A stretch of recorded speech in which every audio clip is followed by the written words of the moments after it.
my sisters, I will proudly take a stand. When liberty is in jeopardy, I will always do what's right. I'm out here on the front line, sleep in peace tonight, American soldier. I'm an American soldier.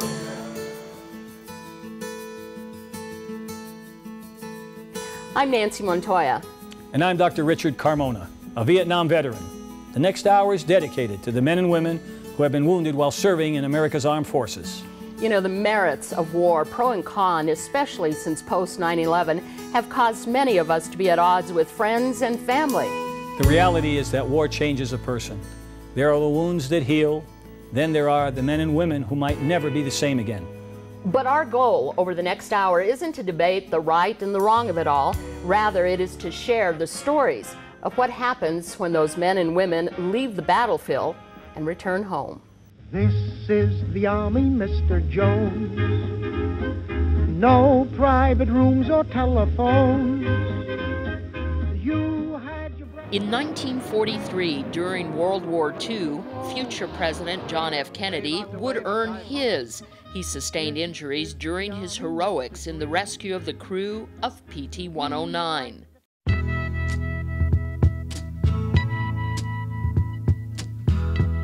In 1963, in Vietnam, former Secretary of State General Colin Powell, then a young Army second lieutenant, would earn his. He was wounded by a booby trap near the Vietnamese border with Laos, and later in a helicopter disaster, where, while injured, helped fellow soldiers escape the fiery crash. The medal both these Americans share, the Purple Heart. And whether you're the son or daughter of a well-known family, or a kid from a border community who had never been outside the country until joining the military, if you are wounded in battle, your blood and your injuries sustained on behalf of America are equal to any others. We're the only veteran service organization comprised solely of combat wounded veterans. And my favorite slogan is this: it's not about the war, it's about the warrior. And we're going to take care of them. That's our job. The origin of the Purple Heart Medal dates back to our country's American Revolution. It was first called the Military Badge of Merit. It was given for valor, and it was made of cloth. When the revolution ended, the award was forgotten.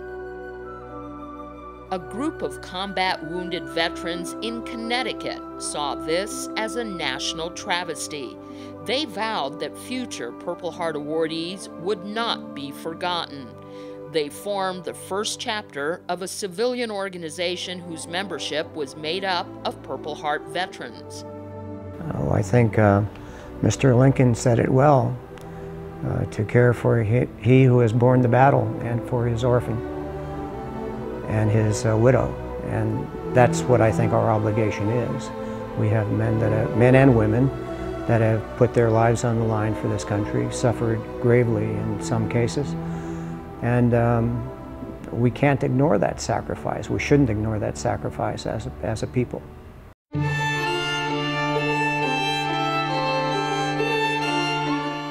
It is a group dedicated to making sure that not one American serviceman or woman finds themselves in a battlefield of bureaucracy once they get back home. Older Purple Heart veterans say today's wounded warriors are facing a whole new set of challenges.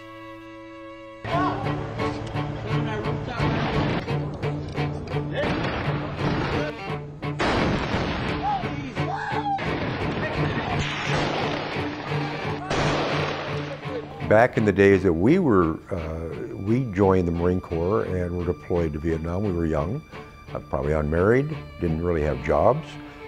These ones being deployed today have been married, have children, have been in a job or a career for a while. When they come back, we now have a serious problem with homelessness, including women from the military from Iraq and Afghanistan. We have a problem with joblessness. where the veterans jobless rate is higher than the normal rate. And lastly, the suicide rate amongst the current military is significantly higher than it was in the past 25 years. So we have all these other issues that we need to address. And that's what organizations such as ours are here for.